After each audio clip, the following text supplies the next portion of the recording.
My husband's work wife called me boring and thought I was jealous of her. But my husband's response shut her up, and now I'm sure she's losing her mind. I met this work wife last Thursday at the Christmas party. She introduced herself as the work wife, called my husband the work husband, and told everyone that when she saw me, she exclaimed, "Oh, we are two totally different people. How strange, isn't it?" I replied, "Not strange at all. We don't even know each other." She insisted, "No, I mean because Marcos and I get along so well. We know each other and have a lot in common. That's why he's my work husband." I didn't know what a manic pixie dream girl was, but apparently, she was one and thought it was something to brag about. I found the whole thing very amusing, but it wasn't amusing for long.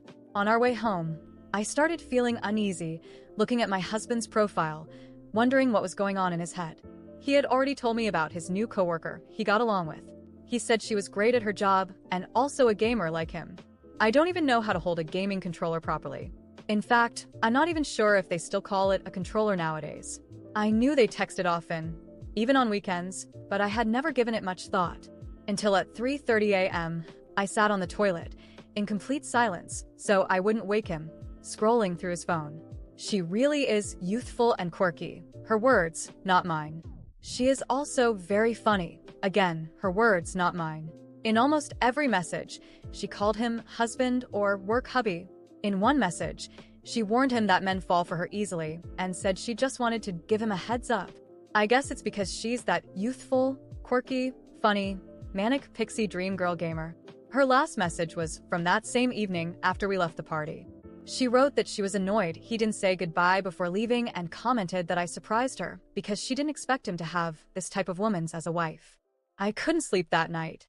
The image of those messages kept replaying in my mind like a bad movie. Every word written by that woman felt like a challenge to my place as a wife. "Men fall for me easily," she said, as if bragging. Who says that to a married man? And my husband, did he read that and say nothing? Just went along with the conversation as if it was normal? The next morning, while he slept peacefully, I sat there looking at him, trying to figure out what had changed.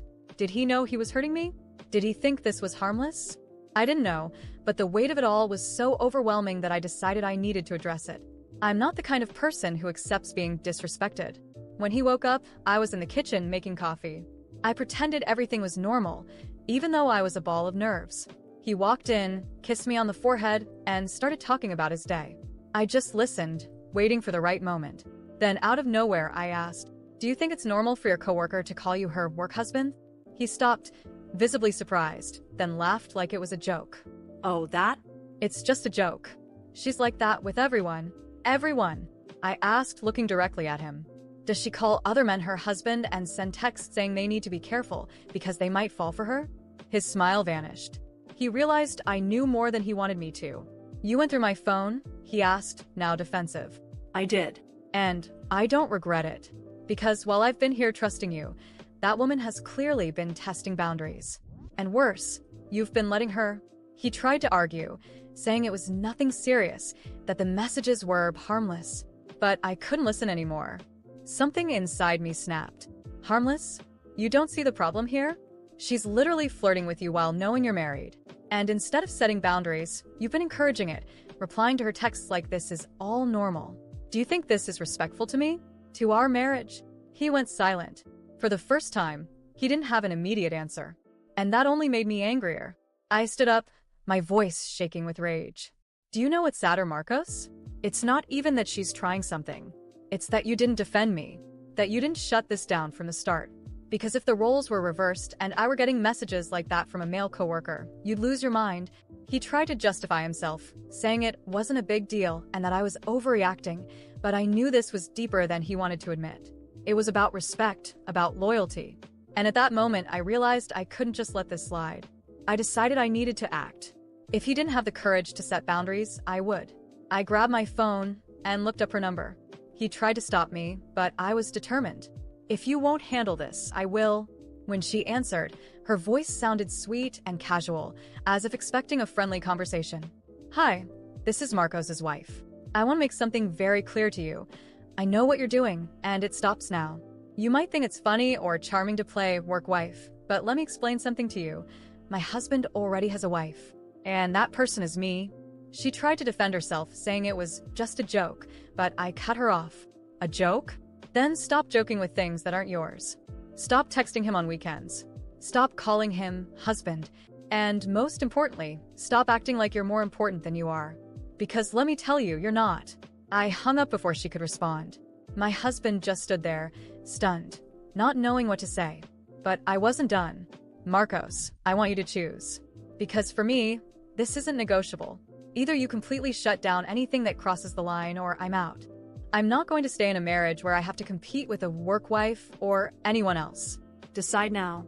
He stood there, silent, knowing that any wrong answer would cost him more than he was prepared to lose. Finally, he agreed. He said he would handle it, that I was right, and that he regretted not seeing the issue sooner. I wanted to believe him. I really did. But something inside me had already shifted. The trust was broken, and I knew it would take a long time to feel secure again. Deep down, I wondered if he truly understood the gravity of the situation or if he was just saying what I wanted to hear. But at that moment, I had done what I needed to do.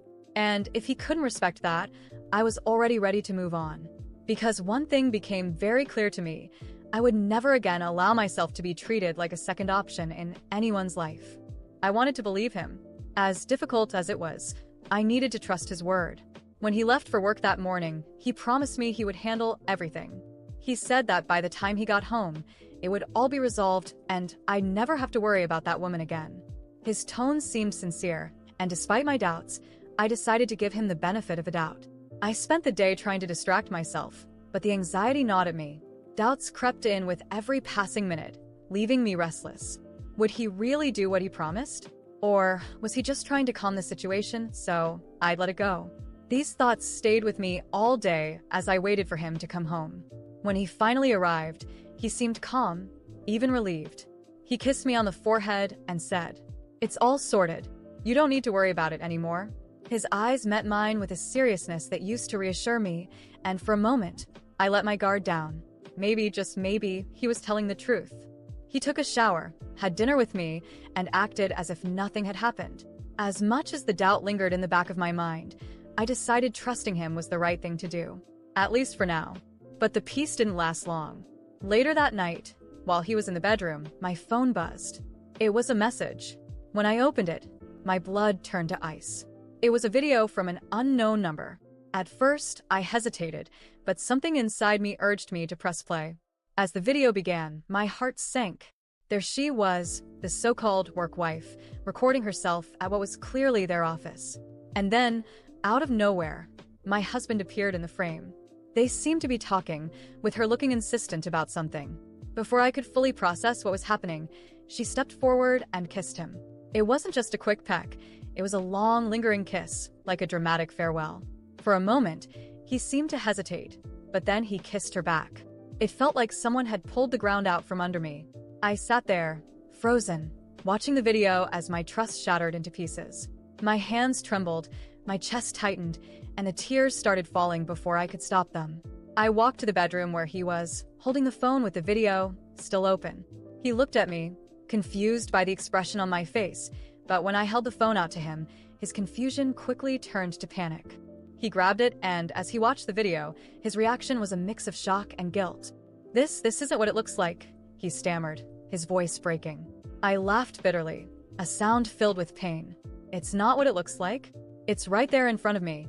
You promised me you'd handle it. You made me believe I could trust you. And now this." He started trying to explain, saying he had gone to talk to her to end things, that she kissed him out of nowhere, that he only responded because he was nervous. Every word that came out of his mouth felt like a desperate attempt to erase what I had just seen. "Do you think I'm stupid? That I believe this was just a goodbye kiss?"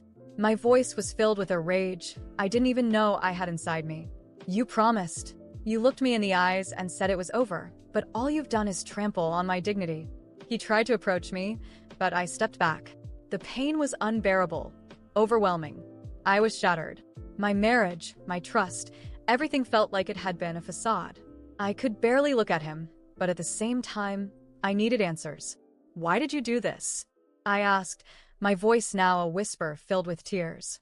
He stood there, silent, staring at me as if carefully choosing his next words. And then, finally, he said something. Something that left me completely in shock.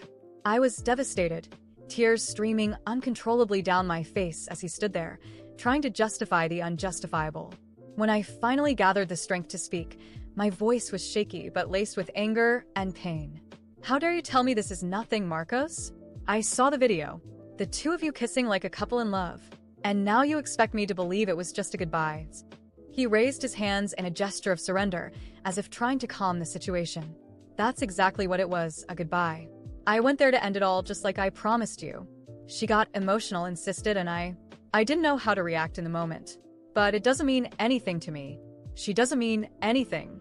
You have to believe me because now I'm only yours. I laughed bitterly, a laugh filled with despair from someone who no longer knew who or what to trust. You think words can erase this? That I'm just going to forget what I saw? He stepped closer, this time more serious, his eyes locked onto mine. I know I messed up, but I'll never let this happen again. I'm going to prove it to you right now. Without hesitation, he grabbed his phone, unlocked it, and showed me his conversation with her. Before I could say anything, he blocked her number right in front of me and started recording a voice message. His voice was firm, but not aggressive. Look, this ends here. I don't want any more contact between us. What happened was a mistake and should never have gone this far. I love my wife, and she's the only one I want to be with.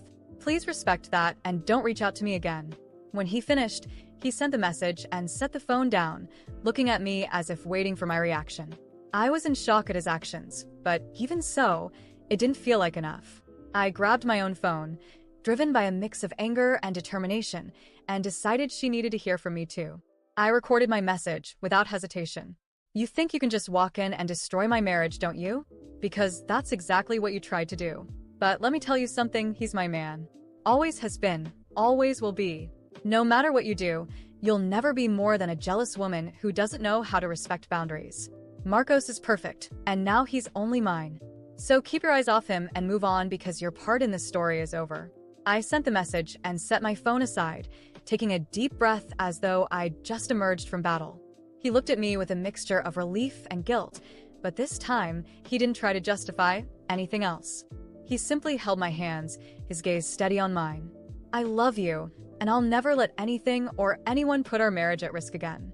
I know it'll be hard for you to trust me, but I'll do everything in my power to prove that I'm worthy of you. His eyes glistened, and at that moment, I wanted to believe him. I wanted to think he was sincere, that he was truly sorry, and that maybe it was possible to rebuild what we had. I loved him. That was never in question. And despite everything, I wanted to try. I love you too, Marcos. But you need to understand this won't be easy for me. I'll try to trust you, but you have to help me. He nodded, and for the first time that night, I felt a small sense of relief in my chest. We decided to move forward, leaving that episode behind. He seemed committed to proving his sincerity, and though I was filled with doubt, I chose to believe him. Did I do the right thing by trusting him?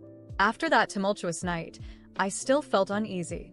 Despite deciding to trust Marcos, something inside me was not completely at peace.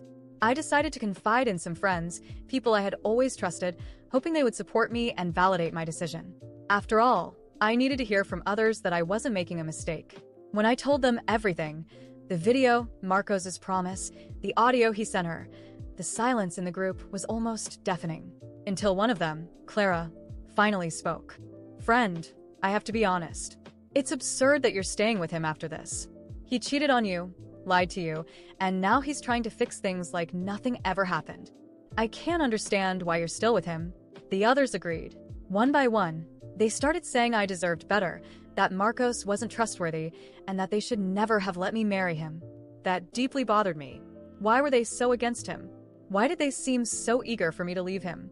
You don't understand, I said, trying to stay calm. He made a mistake, but he's already fixed it. He blocked that woman, proved to me that he loves me, and we're trying to move past this together. Why can't you support me? That's when Clara said something that left me stunned. Maybe we can't support you because we know he's not the perfect man you think he is. I turned to her, confused and angry. What's that supposed to mean? She sighed, clearly hesitating before continuing. It means he already tried to hit on me before you two got married. And not just me. He also hit on Luisa. I was in shock. I looked at Luisa, expecting her to deny it, but she just averted her gaze, as if confirming everything. You're joking, right? I asked, my voice rising. This is ridiculous. Why didn't you ever tell me? Because we knew you wouldn't believe us, Clara replied. You always put him on a pedestal. Always think he's perfect. But he's not. He's already shown you who he is, and you keep ignoring it. That conversation made me furious. These were my friends. How could they make up something like this about the man I loved? It was impossible for me to believe Marcos would do something so low. He had always been caring, devoted, and even with what had recently happened, I believed he was truly remorseful. You're just jealous, I said, my voice full of frustration. You see that he loves me, that we're fine, and you can't handle it. I thought you were my friends, but now I see you've been rooting against me this whole time. Clara tried to argue, but I didn't want to listen. Right then and there, I took out my phone and blocked all of them. To me, that conversation was over. If they couldn't respect my decision to stay with Marcos, then they didn't deserve to be in my life. As I headed home, my mind was a mess.